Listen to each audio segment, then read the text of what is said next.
welcome to the Xenogenesis podcast. In this episode, episode 67, we're covering chapters 7 and 8 from part 3 Imago of book 3 Imago of the Xenogenesis trilogy by Octavia E. Butler. My name is Richard Acton, and I'm joined on this treacherous mountaintop by my co-host, Michael Glinka. Hi everyone. Yeah, I need extra pair of hands to traverse mountains like they're doing, like Jodahs and Aaor. That'd be awesome. Yeah, the extra arms. That'd be useful in climbing, I think. To be honest, like I always, as a kid, you know, when Spider-Man movies came out, and there was the Dr. Octavius, right? Mm-hmm. And he had those like metal arms. I was like, oh my god, I want to make something or have something like this. So useful. Like you can just like do stuff with other, you know, by controlling those arms. Like I want it. Mm-hmm. Yep. God damn it! Come on, technology. Extra hands, definitely, definitely a useful addition.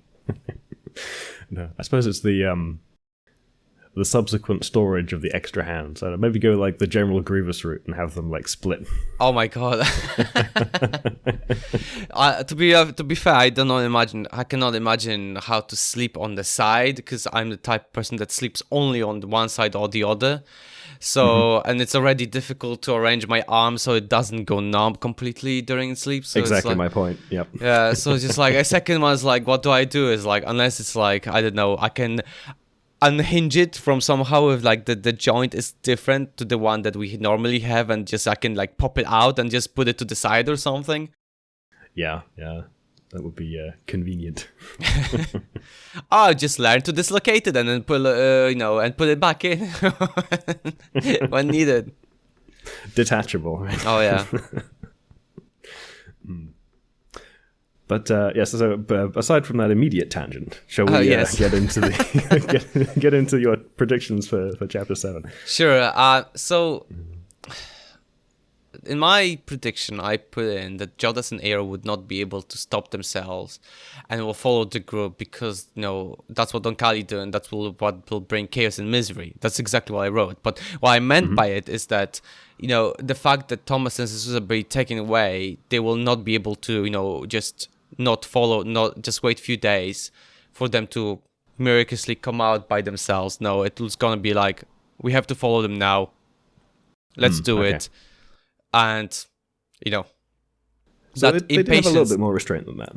Yeah, they're a bit restrained. They're following them, like, you know, on the side, you know, but it's still like, I generally thought there's going to be like basic, you know, Rumble style, like running after them type of situation, snatching 2 other humans for Aaor and then like, oh, sayonara, kiddos, and just... Okay. But no, they're more like, they're taking a bit more a careful approach. Which I suppose makes sense, right? The Oankali are usually fairly patient, but I could definitely see the tension there, because there are certain things about which they are not very patient. Yes, exactly. So that's what I mean. Yeah. But I guess let's get to our chapter 7 summary, because lots to discuss, lots to talk about. So. Like 2 Spider-Men, Jodahs and Aaor climbed around the terraces and cliffs, getting up higher and higher in the mountains. And having 4 arms really helped with that. On the way, they would feed on some food and collect some genetic material, you know, as standard Oankali do. Yeah. Mm-hmm. And I just this little setting where they're kind of up on this hill above the main human settlement. I wanted to just note that Octavia hiked Huyana Pichu, the tallest mountain in the like Machu Picchu range in 1985, before she actually wrote the Xenogenesis trilogy. It was 87, I think, when she wrote Dawn. So it was like a research trip to look into the setting for where she wanted to do the subsequent books. I see. I think as part of I think she wanted to do that as an aside anyway, but you know, the hiking stuff was, I think, an interest of hers, but yeah, also used it as research material for the setting of this book. So this location may well be inspired by the Inca settlements at Machu Picchu. This was kind of like after her initial commercial success with the Patanist series, but before her MacArthur Fellowship, which was later in 95. So she probably paid for it with the the proceeds of the Patternist series. I see. To be fair, I can understand why she picked this setting, because I mean, a hidden villages and towns made of like rock in the very high steep mountains. How else, I mean, generally, like, and in most cases, if nuclear war starts, like, I don't think many nuclear warheads are going to be heading towards those mountains or anything. So it pretty much makes sense that, like, humans would find those settlements and then try resettle them. Yeah, the sort of remote mountainous regions. Yeah. Although I imagine Machu Picchu would have been visible to the Oankali from orbit. So maybe they just didn't think it was worth bothering with, because it's basically just rocks at this point. It was all... I mean, probably by the time when the whole war started and when the humans were there, like, probably not many people were actually like present around it. So the Oankali just rolled over the area, and they were like, okay, there's nothing here, and probably not many humans are gonna live here. So let's move on and then pick a better spot, and then like. They did, but then they didn't realize that the humans are pretty resilient, and they will climb anywhere they want. So that's that. Yeah, so a return to human occupation of Machu Picchu for, I don't know, what, 600 odd years from now to then, 200, 300 or so into the future. So yeah, like almost 1,000 years. Yeah, intervening time of unoccupied by actual people, and then there's only 3 people, so not that many. Well, 3 people there. I mean, the villages around are full of people. True. So yeah. Continuing on, at some point they encountered 3 humans up in the mountains. The Ooloi climbed the slope, trying to avoid beaten paths so not to bring attention to themselves. Once they got close enough, though, they found a stone cabin. Inside of it, 2 people sleeping. Jodahs couldn't see the third one until Aaor pointed out that the other one is on the higher level. There's another area that it can sense it. Aaor was so focused on the couple that it only said, "I want those 2." And when Jodahs wanted to try it, warn it was already sort of gone. Yeah, so the quote here is, I think, Aaor, there are hundreds of other humans down there. You'll have a life. Be careful who you give it to. I was very lucky with Jesus and Tomas. So, yeah, and then Aaor's response was, go up and keep the third human from bothering me. So, yeah, it might be a little bit... someone's rushing. Not necessarily. Yeah, someone is like in a really massive heat. So yeah. Having said that, the only option Jodahs had was to go upstairs and take care of the third human. It was more of a cave than a house. As Jodahs entered, the man inside awakened. Jodahs could see him very well with its infrared vision, so it quickly grabbed the man and put a tentacle around his mouth so he wouldn't shout. Initially, the man tried to fight and bit Jodahs, but eventually calmed down enough to have a conversation. And here's a paragraph from the book describing the man. The male I held must have been more at home in his tiny cave than most people would have been. He was tiny himself, half the size of most human males. Also, he had some skin disease that had made a ruin of his face, his hands, and much of the rest of his body. He was hairless. His skin was as scaly as those of some fish I'd seen. His nose was distorted, flattened from having broken several times, and then enhanced his fish-like appearance. Strangely, he was free of the genetic disorder that Jesus Thomas and so many of other people of the village had. He was grotesque without it. It's interesting. Yeah, and go on, because I was going to say it's interesting. Like, I'm not sure what sort of conditions would that be. Yeah, so I was trying to figure out if there was a specific variety of dwarfism that had that kind of combination of symptoms. Specifically, the ichthyosis, the scaly skin, ichthy from fish, meaning that's the scaling for the etymology of that, and alopecia, the hair loss thing. Yeah, but I couldn't find with some quick searching a subtype of dwarfism that has that as a sort of prominent set of features. There might be one that I'm not aware of. Not an MD, not a specialist in that kind of thing. So maybe there is, and there's a lot of different varieties of dwarfism. So, I mean, one of the things that I found that might roughly fit is Bloom syndrome. which that you get kind of occasionally that comes with alopecia. It's usually a bit kind of patchy and transient. Okay. But it does have some skin conditions associated with it, which sort of photosensitive rash, lack of pigmentation, there's sort of the so-called cafe au lait spots, which is actually what they're called. You have these sort of like, coffee-colored skin spots. And that's an autosomal recessive condition, which would fit with it being more prevalent in a community with a lot of consanguineous reproduction. I love that inbreeding. Word. Yes. Yeah. Consanguineous meaning same sanguine blood, of the same blood. Yeah, although that the Bloom syndrome thing might just be a bit of an availability heuristic bias thing for me, because I know of Bloom syndrome because it comes up in the DNA repair literature quite a bit. I see.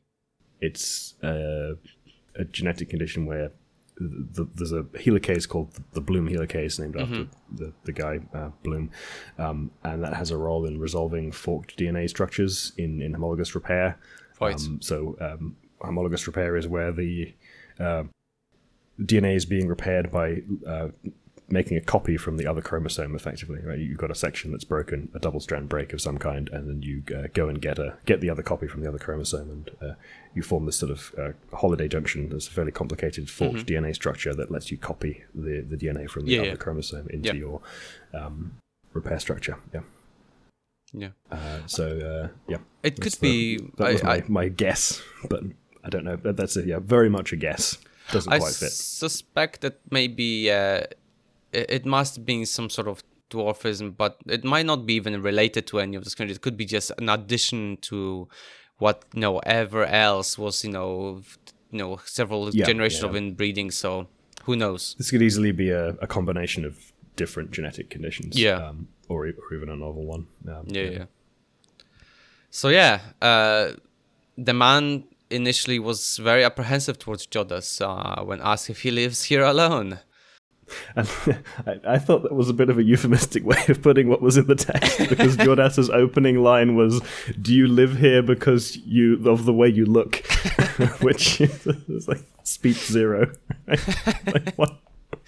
Yeah. And then the response of the man in the cave was, he cursed me at great length. Yeah, I mean, I was trying to be more diplomatic the way, but yes, that's exactly what Jodahs said to Jodahs the man. Wasn't. Yeah, it's just like, what do you think? It's just like, okay, nice one, Jodahs. Great way to start making friends. Yeah, the Oankali don't have great manners, right? No. They're not good on tact. They're very direct. Exactly. So but when Jodahs said that it can heal him and let him grow, the man changed. The man would, be healed and given the option to join them on their way back. He wouldn't believe Jodahs when the Ooloi mentioned that there is a way for humans to live without the genetic disorders without Oankali. Jodahs introduced itself and explained it was an Ooloi, the mixed ones, male and female in one body. That's what the man responded to as. To be fair, Jodahs actually kept dodging his questions, and here's a bit of a paragraph from the book. Why are you here? You said your people would come eventually. Why are you doing here? What are you doing here now? Nothing harmful. Do you want hair? What? I waited. He had heard the question. Now let him absorb it. Hair was easy. I could start it in an afterthought. He put his head against my chest. I don't understand, he said. I don't even understand my own feelings. Much later he said, of course I want hair. I want skin and not scales. I want hair. I want height. I want to be a man. I mean, this whole dialogue so far, like Jodahs keep asking, like, oh, do you want to be healed? Do you want a hair? It's like, and man's like, who are you? What is like? It's just like, is this conversations like two people, like, I don't know, two deaf people talking and then complete two different things? It's just like, really? Yeah, they just seem to sort of more or less ignoring the questions, right? Yeah. Just sort of showing up and being like, I can fix all of these various problems that you have. And then, okay, cool. Who are you? Would you like hair? Yeah, so what like, is there any catch here? Any downside for this? Because this seems like a pretty good deal. The big catch is that the man was also affected probably by the Ooloi pheromones, because, after like calming down and putting his head against the chest, he's like, I don't understand what's going on. It's like, Yep. Yeah. Welcome to the Oankali world, kiddo. And we get quite a bit of that throughout this next section with the whole people going, hang on a second, why? Before they showed up, we had this whole thing where we think they're devils and we hate them and we don't want to be anything to do with them, but now they're here and they seem cool. Exactly. That doesn't add up. Yeah, exactly. It's once we get to it, I have just reminded me of something, but yeah, it's just this whole conversation is really cute, and it's really funny because he later, him the man is like, I want to be a man, and it's just Jodahs is just yeah, as you put in the quote, and my first impulse was to point out that he was a man. His male organs were well developed. I'm like, yeah, Jodahs, I mean, your conversation skills are literally, as you said, Richard, speech 0, probably my negatives now at this point. Yeah, it's slightly missing the point there. It's not so much a male, but a man in the more gender and cultural sense, I suppose, is what he's getting at, especially in this particular culture, right? Yeah. Where they seem to be intolerant of difference. Yeah. And they're living close to the edge in terms of resources. So anything that's causes you to be weaker or more frail is likely to get you ostracized. So, yep, makes sense that you would take up this offer in that context. Absolutely. The thing is, though, but in the same time, as this is where sort of chapter ends, but it's also the way the book described it, that Jodahs actually understood the man, right? Because indeed, it's, even though with his lack of conversation skills, it's still Jodahs still treated the man through his sleep, and it did understand that the man was willing to do it because he was so starved of human interaction, of human touch, of just touch in general, that of someone's presence, that it didn't that didn't end up in violence or hatred because of how he looked, right? So it was a crucial, if someone is so deprived of because humans are social animals at the end of the day, if you're so deprived of of social interaction, it really does show that any sort of positive behavior towards such person will often more often than not actually make them respond almost like puppies, and of course the man was drugged by the Oankali pheromone, so that also adds to it. Yeah. So it wouldn't be an interaction between two people in an Octavia Butler novel without there being weird consent issues. Yeah. No, it's a fairly unambiguously positive thing for this guy to get all this stuff fixed from the perspective of his health and all the rest of it, and social acceptance, or at least based on those things, but getting it from the Oankali, not so much. But yeah, it also makes total sense that the way that this is being offered to him is not entirely... I think this is not going to meet the definition of informed consent for many many thinkers on that subject, because absolutely. The dynamic between him and Jodahs in this scenario. So yeah, that's... It's... Yeah, this whole interaction is just one big, almost a comedy sketch in a way, I would say. If we have, for any international listeners, remember, we're in Britain. We have a fairly dark sense of humor. Yes. It's a little bit of a, fairly twisted comedy. I mean, very Monty Python-like, sort of, dark comedy. But yeah, that's basically where the chapter ends, and maybe let's get to my chapter 8 prediction. Yeah. So obviously Aaor is downstairs. Who knows what it's doing to the pair of the humans, while Jodahs is healing another man, and I was 100% sure they're gonna get caught somehow. The man the Jodahs was healing, somehow okay, but I felt like if they went downstairs, to Aaor, Aaor is gonna be crucified upside down, surrounded by people with guns or something. It's something really awful along this ways. Yeah. We know we didn't quite get that. I think the the watches change too infrequently for them to be caught in this particular scenario. Yeah, it seems. Yeah. Like it was definitely a possibility. Yeah. So let's get chapter 8's summary. The next morning, Jodahs and other human talked about the changes. The fact the man had smooth skin now, literally smooth skin from Fallout 3, and head full of hair, but still broken nose. But some of the problems he had, like broken nose, would take some time, and growing up again, that would require even more time. So that had to be postponed. So the man introduced himself as Santos Ibarra Ruiz. Jodahs asked if anyone visits here, but the man's like, not really. And to be fair, like, this question was already asked. Yeah. I mean, Jodahs, please, stop. Is living in a small cave at the very tip of a mountain. Yeah. It's not like a high foot traffic area. Yeah. It's just like, Jodahs, please stop. There's like, emotional damage here. Yeah, good point. Yeah, it's like shows up at this guy's house and says, "Do you live here because you're ugly?" Basically, and then it's like, "Are you expecting any visitors?" It's just like rub it in the wound. Yeah. I didn't even put it in that frame. Oh my god. Yeah. Oh god. Yeah. Ouch. The Ooloi then introduced itself and explained it was an Ooloi after Santos noticed that the Oankali had 4 arms. Later in the morning, they went down to the cabin below to meet with Aaor and the 2 other humans. Aaor introduced Jodahs, and this is a paragraph from the book. "This is Jodahs, my closest sibling," Aaor said. "Without it, I would already be dead." Cool. It actually said, "my closest brother-sister," because that was the best either of us could do in Spanish. No wonder people like Santos thought we were hermaphroditic. God, I cannot pronounce. Yeah, it's a hermaphroditic is a bit of a tricky one.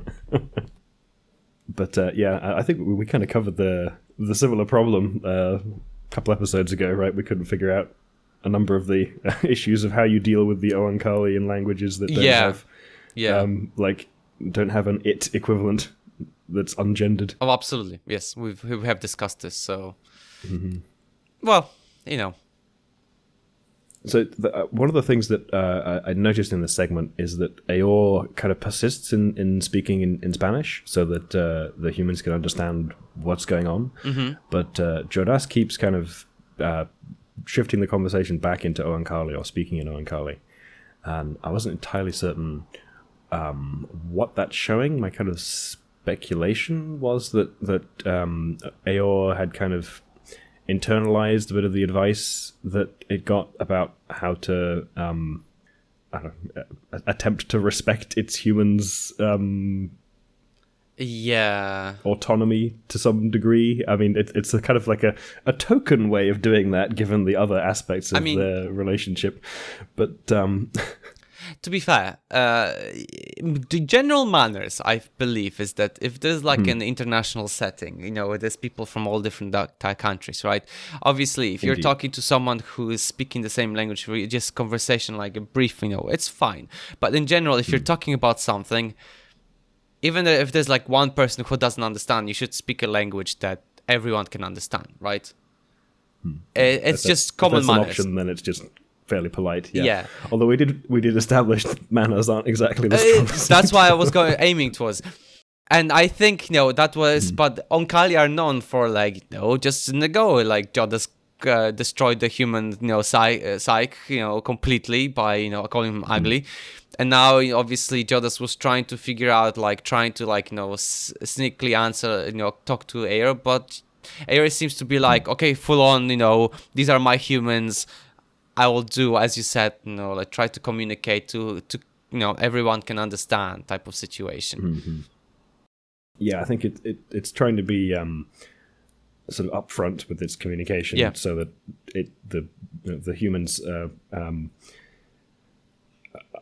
we are friendly aliens. We are friendly aliens, and it's so it might be that Jodahs was initially just kind of unsure of how much the humans had sort of bought into the whole we're going to go away with Aaor thing, and then Aaor was just clarifying that's the case.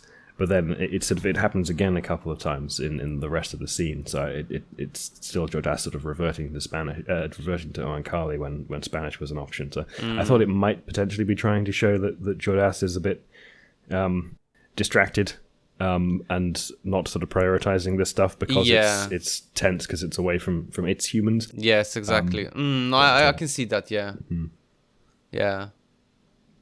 It could be that. Yeah. So yeah, there is a sort of a general tendency for people to be, snappy and a bit less like respectful of the wishes of others when they're under some kind of stress on their own, right? So it's I think that might be how Jodahs is showing stress. It could be, yes, it could be. But yeah, Aaor introduced the humans, Javier and Paz, and they were already a couple. When Paz asked Santos if he's well, he only barked back at her. I mean, after mourning like that with Jodahs, I'm not surprised. I think it's. I get the general impression from Santos that he was kind of prickly and grumpy. Had developed sort of a defensive outer shell to deal with his situation. So, It absolutely makes sense because it seems the man was always vilified on some way, probably the way he looked different to other disfigured humans in the around, and that's why the only way to respond was to fight back in this sort of like as you said, prickly manner. But yeah, Jodahs asked the couple if there is anyone coming up here, and no, not until tomorrow. But by then, probably they would be all gone. That outraged Santos because all their lives they were warned up against Oankali, and suddenly they're so happy to join them. Paz, on the other hand, wanted to go. They were, they weren't children anymore, and they were tired to see their own children die, grossly disformed. So, but yes, this is as you mentioned, like there's this conversation. She's like, I think it's Paz or Javier. I think it's Javier. Like says like, they are interesting. It's like it reminded me the scene from Rick and Morty when Summer's friend is visiting her and like what's Summer's father's name? I always forget. Jerry. Jerry's doing beekeeping outside, and she's like, oh, your dad is such a dork. And then just like. How old is he? Obviously a beekeeping age. Whatever the fuck that means. and just the conversation is like, Summer, I want to fuck your father. Oh, really? I would never have guessed that. So like literally the same sort of attitude, just like, that'll sound interesting. And it's just like, okay, cool. But it also has a kind of slightly like spacey feel, right? It's almost like they have this weird like cognitive dissonance they're trying to deal with because they're like they emotionally feel because of all of the the pheromones and stuff that they want to do this thing with the Oankali, but they're like, hang on, but this is not like at all consistent with all these other things that we know intellectually. Yeah, exactly. So they're kind of like, oh, we want to do this, and they're like, oh, but hang on a minute, so there's this whole like weird disconnect thing going on with their thought processes, and they're just sort of stumbling over that, I mean, we've seen it before. Yeah, it's obvious, and obviously Aaor is not gonna say anything because it would lose its opportunity to have human mates. So that's it. But yeah, as usual, we're getting it now more from the Oankali perspective, and when you are sort of inside the Ooloi's heads and they're interacting with the humans, the like injection of the Ooloi compound, whatever it is that they sort of stick you with when they're interfacing with your nervous system, is not something that they seem to have a lot of conscious control over, right? It's just it's something that happens when they do that to humans, when they're trying to intervene in their biology in some sense. Yeah. So it doesn't to them feel like a big deal or even a deliberate choice. So they have a sort of illusion of transparency thing where to them the humans seem to be perfectly willing to do all this stuff in all of their kind of outward behaviors. and it's not necessarily their anything that they're doing per se that they notice as being a big deal at any rate that's causing them to be like this. So it's it appears from the Oankali perspective as though the humans are kind of okay with this, even though they're not as okay with this as the Oankali think they are. Yeah, absolutely. Yeah. It is, but I mean, we touched on this topic all the time about this. It's semi-conscious, but also being aware of what they're doing, sort of situation. So it's still. If I feel like if the Oankali came to the world before the war, and we're like, oh, would you like to join us? And then suddenly, like, humans that were like against it suddenly are like very, go 180 degrees on their opinion about it. A lot of people be like, something's really wrong and we don't like this, and the conflict would be very quickly established. The Oankali in general don't seem very reflective or philosophical about this stuff, right? They just sort of, it's another one of these situations where their like biological and intellectual stuff is kind of closer or more aligned. Yeah, right? They don't really. We've not encountered any like moral philosophers among the Oankali as of yet who are sort of examining critically what the ethics of their process of assimilating new species or anything. Right? That's not a thing we've noticed in Oankali culture. So I honestly, it is something quite weird, I would say, in this case. But Santos apologized to Paz, but asked why the Oankali are here then. Like, the Ooloi explained then. First, to find mates for Aaor, and now second, to rescue Jesus and Thomas. Luckily for Jodahs, the couple knew where they were being kept. They went outside and showed the village to the Ooloi. Jodahs' mates were kept in a round building. There were rooms in it and under it, and they were probably kept there and being interrogated to see if they betrayed the humans. Also, because of the couple disappearing, i.e. Jesus and Thomas, the villagers have increased the gun and ammunition production and the number of guards, so it'd be very difficult to get them out. The chapter ends here with Jodahs telling them that they need to help, they need to help to get them away from here, but Aaor and its new mates, they need to go out. They need to be gone because they'll just distract Jodahs, and Jodahs needs to go in and try to infiltrate the village. And that's where the chapter ends. It seems as though Jodahs thinks it's perfectly capable of just going in and retrieving Thomas and Jesus on its own, and doesn't want Aaor to expose itself to any additional risk with its new mates. And I think Santos is probably going to go off with them too, so that possibly, when Jodahs has got Thomas and Jesus back, he can go and heal him. Yeah. So I mean, again, let's get to my chapter 9 prediction, because I mean we're all already touched on it, and I genuinely thought that it's gonna be like a Mission Impossible, cue the Mission Impossible music, Jodahs going full commando mode, like sticking in, blending into the environment. I mean, they already have changed their skin color to be more like the rocks around them, so I mean, it's already doing it, camouflaging itself, but like trying to rescue Thomas and Jesus, but I'll be honest, nothing happened this chapter, nothing happened previous chapter. Octavia Butler's, laws dictate that if two chapters, if minimum 2 chapters have been with nothing happening, that means the next chapter the probability is exponential that something bad will happen. And I have this feeling that something bad will happen next, like they'll try to go down or something, suddenly the guards arrive or something to those lines. Okay, so we've had a lull in catastrophic and or dangerous events. Yes. And so yes. Yeah. now we must have absolutely something to make up for that. 100%. It's just been too calm for Octavia not to like throw, I don't know, something at the protagonists. Yeah. So Jodahs full commando mode, Mission Impossible. Yes. Let's see how it goes. Absolutely. So yeah, is there anything else for today? I don't think so. Awesome.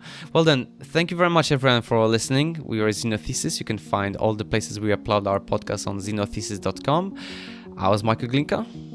And I was Richard Acton. Goodbye.